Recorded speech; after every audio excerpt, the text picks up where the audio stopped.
কোরবানি তো আপনি আল্লাহর জন্য করতেছেন, এত ফিকির কেন এটার মধ্যে? বিশাল বড় কিছু করতে হবে কেন? খাসি একটা কিনেন, জবাই করেন, শেষ, খালাস, কোরবানি আল্লাহর জন্য হয়ে গেছে। এই গরুর গোস্ত না কোনো মজা হবে না, না আমার একটু মজা বেশি হয়েছে, কম হয়েছে, এগুলো বললেন না আল্লাহর রাস্তায়।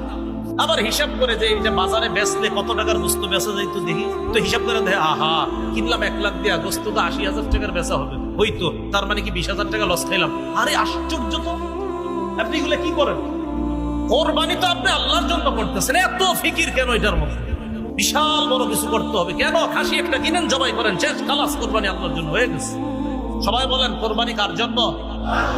আল্লাহ কিছু যদি খাইতে দেয় খাবো, আল্লাহ তৌফিকে রিজিকে রাখলে খাবো, রিজিকে না রাখলে খাবো না। আমার মাকসাদ, আমি পশু জবাই করছি আল্লাহর জন্য, রিজিকে থাকলে খাবো ইনশাআল্লাহ। এটা খাওয়ার আগেও তো মরে যেতে পারি, আমি কোরবানি দেওয়ার একটু পরেও মরতে পারি গোস্ত খাওয়ার আগে। আমার মাকসাদ গোস্ত খাওয়া ছিল না। কোরবানি তো আপনি আল্লাহর জন্য করতেছেন, এত ফিকির কেন এটার মধ্যে?